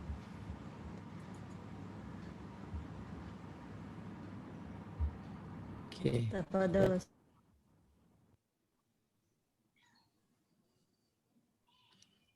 Ini sih emang bagus nggak bertanya ya. Ini butuh introspeksi aja semuanya. Ini tapi lagi nyari bidadara, nggak ada yang marah di ini Ustaz. Nggak ada Tapi bidadara yang ada. marah. Adanya bidadari aja ya Ustaz. Nggak ada. Ya ada haknya masing-masing ya. Udah. Lanjut. Ada yang nanya? Ada Ustaz. Bismillah dari Ibu Emi BS. Assalamualaikum Pak Ustadz, mohon bertanya. Kalau ibu saya di Jawa usia 88 tahun sedang sakit karena pandemi, kami belum nengoknya. Apakah termasuk anak durhaka Pak Ustadz? Syukron. Ya, kalau memang aman ya ditengok Bu. Ya, kalau aman ditengok. Kan biar aman karena orang tua juga nggak ada yang tahan ya. Nggak ada yang tahan anaknya nggak ketemu ya. Kalau memang ada bisa waktunya ada ya ditengoklah. Dia ajak suami atau ajak anaknya yang besar kalau suaminya nggak mau, nggak bisa. Ya, karena cara meraih kasih sayang itu yang pertama adalah dengan berkunjung. Ya, jadi kalau pengen bertambah kasih sayang berkunjunglah. Ya, apalagi orang tua berkunjung. Yang kedua, al-ihda, ngasih hadiah. Jadi ibu nggak bisa berkunjung tapi kasih hadiah dong. Ini berkunjung kagak, hadiah kagak juga. Ya, apa kek? Ya, tiba-tiba kesukaan ibunya dibeliin walaupun lewat Gojek apa ya. Tiba-tiba paket datang isinya kesukaan ibunya. Ya, jadi cara meraih kasih sayang itu banyak banget. Yang pertama memang ziarah. Ziarah itu berkunjung maksudnya. Berkunjung, kalau bisa dikunjungi. Ya, cari waktu yang aman, bagus kan ada waktu-waktu aman. Ya nggak banyak orang, pakai mobil pribadi, biar nggak naik umum ya. Kalaupun naik umum juga cari yang benar-benar aman, safety banget. Ya, kitanya aja. Nah sekarang kalau masih nggak bisa juga ya udah hadiah. Ya, kalau nggak bisa juga hadiah, apa yang dibutuhkan oleh ibunya silakan. Tolong dengan perkataan dan perbuatan. Jadi gini loh, ketika ibu kita curhat tentang suatu masalah, Anda bisa kasih solusinya, itu bagian daripada berbakti kepada dia. Ya, Anda kasih solusinya, "Oh ini begini." Ya, kalau bisa tolong dengan kata-kata, oh tolonglah, nggak bisa, maka, apa yang bisa kita lakukan untuk menyelesaikan masalahnya. Kemudian hal lain yang bisa menjadi, terjalinnya kasih sayang adalah dengan cara, irsal. Irsal itu surat ya, surat. Kalau zaman dulu surat, kalau sekarang video call ya. Oke nenek-nenek Pak Ustadz 88 tahun, Anda video call-nya jangan sama dia. Siapa yang ada di sana? Siapa yang ada di sana? Yang ngurus dia siapa? Ada adik Anda enggak? Atau adik Anda, kakak Anda tinggal dekat sana, tolonglah aku mau video call dong sama ibu. Yang kreatif ya, yang kreatif. Ngapa dagang bisa kreatif sama orang tua nggak bisa kreatif? Kenapa orang bisa kreatif bikin ini, bikin itu, tapi sama orang tua nggak bisa kreatif? Ya, video call, ya, oh ibunya ketemu lihat muka anaknya, Masya Allah. Terakhir titip salam kepada orang yang ketemu, berjumpa, mungkin Anda nggak bisa berangkat, tapi adik Anda bisa, ya titip salam, ya. Ya, semoga dimudahkan berbakti dengan cara yang lain selain berkunjung. Ada lagi? Habis ya? Habis Ustadz. Ya. Dari pengurus nggak ada yang nanya? Boleh saya tanya Ustadz? Ya silakan. Gini Ustadz, misalnya kita setiap malam ada kebiasaan baca Al-Quran, tapi pada saat itu juga suami minta tolong misalnya pijit kaki gitu Ustadz. Nah yang kita dulukan yang mana Ustadz? Suami. Ya, suami. Ya, karena apa? Suami itu wajib. Sedangkan baca Quran, suami gini, sampai-sampai ya. Ketika, sekarang saya tanya Bu siapa ini? Bu Rizky ya? Oke, Rizky. Ya, sekarang kedudukan orang tua sama suami tinggian mana setelah nikah? Suami Ustadz. Oke, suami. Hasan Al-Basri menyebutkan, ketika ada orang yang bertanya kepada Hasan Al-Basri, saya mau baca Quran sedangkan ibu saya mau makan malam. Lebih baik mana? Saya temani ibu saya makan malam, buat dia senang. Apa saya baca Quran? Maka kata Hasan Al-Basri, temani ibumu makan malam. Dan buat dia bergembira karena itu lebih baik daripada haji yang kedua. Itu lebih baik daripada haji yang kedua. Masya Allah. Nah sekarang itu baru ibu ya, kedudukan orang tua. Nah sekarang kan ibu udah nikah. Maka kedudukannya yang tinggi siapa? Suami. Jadi ketika ditanya bagus, bukan berarti bilang begini. Berarti Al-Quran kan kalamullah Pak Ustadz. Hak Allah itu baca Quran. Ya Anda bisa lakukan kapan saja loh. Tapi mijit suami apa bisa dilakukan kapan saja? Suami kagak sakit, ngapain dipijit-pijit? Ya maka dahulukan haknya. Semua ada haknya. Hak Allah punya hak. Allah punya hak. Rasulullah SAW pun punya hak. Orang tua punya hak, suami punya hak. Berikan haknya masing-masing. Ada ibu-ibu yang bertanya sama saya persis kayak pertanyaan ini. Dia lagi zikir pagi sore. Suaminya minta kopi. Dia WA saya. Tat laki saya minta kopi. Saya lanjutin zikir pagi sore apa suami saya? Ya suami ibu lah. Ya zikir pagi sore itu sunnah. Ya, sedangkan berbakti kepada suami itu wajib. Ya, tapi kan saya lagi zikir pagi sore itu Ustadz. Iya, suami dulu yang wajib, yang utama. Ibu-ibu itu juga begitu ya, dikasih tahu tapi masih komplain be gitu loh ya. Dikasih tahu masih jawab be gitu loh ya. Terus ya udah dah, besok saya taruh termos depan dia biar gak ganggu zikir pagi sore. Masih juga dia radang-gerendeng ya. Besok saya taruh termos depan dia biar kagak ganggu saya zikir pagi sore. Ya kita harus tahu mana haknya masing-masing. Zikir pagi sore emang hanya habis asar saja. Kan bisa sampai tengah malam juga. Zikir pagi juga bisa sampai tengah hari. Ya, kemudian baca Quran Anda bisa lakukan kapan saja. Ya, lain lagi kalau berbicara tentang hal-hal yang wajib gitu loh. Ketika suami memerintahkan kepada kemaksiatan boleh tidak ditaati. Ketika Anda lagi sholat wajib atau puasa wajib disuruh batalin ya boleh ditolak atau ya ketika ada hal-hal yang bersifat wajib seperti puasa wajib ya Anda disuruh batalin ya nggak boleh lah itu puasa wajib itu. Jadi ada haknya masing-masing dan kapan porsinya masing-masing. Tapi kalau pertanyaannya saya baca Quran terus suami manggil apa tuh?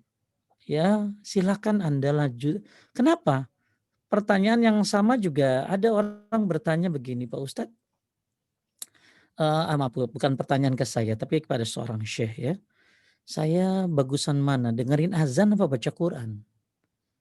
Maka syekh menjawab dengerin azan dulu, jawab azan baru Anda lanjutkan.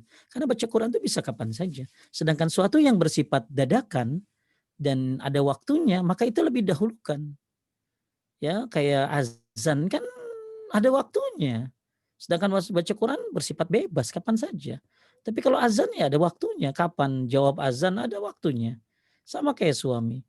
Ya, baca Quran kapan saja. Suami minta pijit dan pijitin dulu. Ya. Nah, itu yang bijak seperti itu ya. Wallahu a'lam. Cukup? Ustadz saya mau tanya Ustadz. Tadi kalau misalnya istrinya yang mau menuntut ilmu itu harus izin juga nggak Ustadz? Ya izin suami juga. Ya izin suami. minta ya, karena kan keluar ya, keluar. Keluar dan, tadi pada poin yang keberapa? Waqarna fi buyutikunna, dan hendaklah kamu tetap di rumahmu. Enggak, kalau Ya, online Ustadz. kalau online ya nggak usah izin mah ya. Itu kan Ya, sibuk. tapi yang tadi kita bilang bahwa ketika suami misalnya lagi menuntut ilmu, kemudian suami ini nih, ya suami aja dulu ya, suami aja dulu. Maka kita pinter ngatur waktu. Aduh mau kajian nih, biasanya nih dia belum makan nih, belum apa nih, disiain dulu. Ya biar nggak ganggu, ya biar nggak ganggu. Biar nggak ganggu kajiannya, selesaikan dulu tugasnya. Ya, lanjut. Ada pertanyaan Ustadz, ini di chat. Saya bacakan ya Ustadz. Ya silakan. Assalamualaikum Ustadz, boleh tolong diceritakan ketika Nabi Muhammad SAW menikah dengan Khadijah, di mana dari segi materi lebih mapan. Bagaimana dari pandangan Ustadz, suami bisa tetap memberikan nafkah ke istri? Jazakallah khairan. Maksudnya diceritain, baca aja buku cerita. Ya, ibu beli buku atau ibu lihat kisah Nabi menikahi Khadijah. Ya, kan Nabi dulu dari dagang dulu sama Khadijah. Kemudian Khadijah tertarik karena kejujuran Nabi Shallallahu Alaihi Wasallam. Ya, dan Khadijah pun luar biasa mendukung dakwah Nabi Shallallahu Alaihi Wasallam. Jadi kalau cerita ini panjang atau Bu? Ya, Ibu coba Bu Ica kasih ini ya, kasih linknya bagaimana pernikahan Nabi dengan Khadijah. Terus apalagi tadi yang dinanyain? Ada satu lagi dari Bu Vina Ya Ustadz. tadi maksudnya yang ditanyain apa sih? Jadi lebih kepada bagaimana dari pandangan Ustadz suami bisa tetap memberikan nafkah ke istri. Artinya istri kan lebih mapan Ustadz. Oh ya tetaplah. Oh maksudnya itu suami istrinya kaya, terus suaminya biasa saja. Ya intinya seorang suami ya harus cari nafkah gitu loh. Dan dia harus memberikan nafkah kepada istrinya walaupun istrinya lebih kaya. Karena gini loh, zaman Nabi ada yang bukan, kita tidak bicara Khadijah. Kita bicara wanita yang lain. Siapa? Istri Nabi yang kaya siapa? Zainab. Ya, Zainab adalah istri Nabi yang kaya. Ya. Nah, makanya Zainab ya Khadijah itu istri-istri Nabi yang kaya raya. Nah, sekarang Nabi tetap nyari nafkah? Ya tetap atuh. Ya, Nabi tetap mencari nafkah ya. Dan jadi ketika seorang istri lebih kaya, suaminya biasa saja, nggak ada masalah ya, nggak ada masalah. Yang penting seorang suami tetap ngasih ininya nafkah dariku ya. Walaupun istrinya duitnya banyak, ya, walaupun istrinya duitnya banyak, tapi ini ya nafkah dariku ya, seperti itu ya. Semampu suaminya. Ya, semampu. Dan istrinya pun jangan, ya nggak usah lah yang dah, ya. Aku juga banyak duitnya, ya jangan lah. Ya makasih ya, aku terima ya, itu bagian daripada kewajibannya. Wallahu a'lam. Ya, apa lagi? Ada satu lagi, Afwan Pak Ustadz, kalau saya kodok saum wajib, taunya suami ajak makan, apakah harus dibatalkan puasanya? Nggak boleh karena wajibnya. Makanya gini Bu, walaupun itu wajib, ibu izin jauh lebih baik. Supaya suami nggak salah sangka gitu loh. Yang aku puasa wajib ya, kamu makan nggak keluar? Mau, ya udah besok deh aku puasanya. Ya, nah gitu loh. Ya paham. Tapi kalau misalnya tahu ujuk-ujuk puasa wajib, ya suami tiba-tiba ngajak makan. Ya aduh yang aku lagi puasa wajib. Ya kok nggak bilang kan wajib. Ya walaupun wajib, ya bagus pakai pakai jurus juga gitu loh. Supaya tidak ada salah paham. Gimana kalau makan malam aja yang ya? Ya makan malam di di pantai ya pakai lilin samping pantai ya, biar kita ngelihat tsunami bareng-bareng gitu loh. Ya jadi, ya pakai cara lah, pakai cara. Jadi ketika memang nggak bisa, aku lagi puasa wajib ya, entar malam ya makan malamnya gimana? Kalau sekarang aku nggak bisa, kan aku udah puasa wajib gitu. Makanya salah kalau dia nggak ngomong, ya harusnya ngomong dulu, "Ya aku mau puasa wajib besok ya." izinin ya kalau mau makan malam, kamu mau makan bareng apa gimana? Kalau kamu makan bareng besok aku nggak puasa. Tapi kalau misalnya kamu memang nggak ada acara, ya aku mau puasa nih. Ya udah aku besok mau makan bareng, ya udah aku besok puasa wajibnya aku undur besok lagi. Masya Allah ya, ada adabnya. Lanjut. Satu lagi Ustadz, sebelum waktu maghrib ya Ustadz. Afwan Pak Ustadz, suami suka tidak mau diajak sholat berjamaah. Harus bagaimana ya? Ya mungkin dia belum paham tentang bacaan-bacaannya. Maka bagus Ibu diskusikan, kenapa siang kamu nggak mau jadi sholat jamaah bareng aku? Aku nggak bisa gitu ya. Nah mungkin suaminya nggak bisa, mungkin belum. Maka ya mau nggak aku bawain guru ngaji online? Ya aku kasih nih Ustadz siapa ya. Ada misalnya ini Ustadz Irfan bagus nih kamu kalau belajar ngaji nih. Ya jadi ditanya kenapa? Mungkin dia malu. Ya kamu gak usah malu kalau belajar agama. Kamu apa apa nanti aku cariin deh, dikasih buku sholat, jadi didukung ya. Biasanya kan orang kalau nggak mau ada masalah pada apa yang mau dia kerjakan. Kenapa dia nggak mau sholat berjamaah? Mungkin dia merasa, aku memang nggak bisa gitu loh, bacaannya ini itu gitu loh. Maka ya diajarin sama istrinya harusnya, kalau istrinya bisa. Kalau istrinya sama-sama nggak bisa, maksudnya istrinya baru belajar, ya coba didukung. Beliin buku-buku sifat sholat Nabi kayak apa, belajar bareng-bareng. Belajar bareng-bareng yuk, yang nih kita bisa nih belajar bareng-bareng nih. Oh ternyata kalau ruku begini loh yang, begini loh ya, nih pelajari sholat berdua, Masya Allah nikmat banget. Hijrah dalam kebersamaan dengan suami. Kemudian ya kalau ada guru khusus ya belajar ya, ikut kajian, Masya Allah kajian Zoom ini bisa diikuti oleh siapa saja ya termasuk suami-suami. Apalagi ada rekamannya. Ya itu aja, mudah-mudahan dimudahkan semuanya. Baik, terima kasih Majelis Ta'lim Al-Hanza atas kajiannya. Semoga bisa jadi pelajaran buat saya dan buat semuanya agar lebih berakhlak baik ya dalam segala hal apapun, apalagi dalam rumah tangga. Semoga rumah tangganya dihiasi dengan akhlak-akhlak mulia, tambah awet, dan insya Allah ketemu di surga semuanya. Amin. Ya Rabbal Amin ya Alamin. rabbal alamin. Kita tutup dengan doa kifaratul majlis. Subhanaka Allahumma wa bihamdika asyhadu an la ilaha illa anta astaghfiruka wa atubu ilaik. Assalamualaikum warahmatullahi wabarakatuh. Waalaikumsalam warahmatullahi wabarakatuh. Jazakallahu khairan Ustaz. Kalau Sama-sama. khair Iya. Ustadz. Jazakallahu khairan Ustadz. Oh iya. بسم الله الرحمن الرحيم تبارك الذي بيده الملك وهو على كل شيء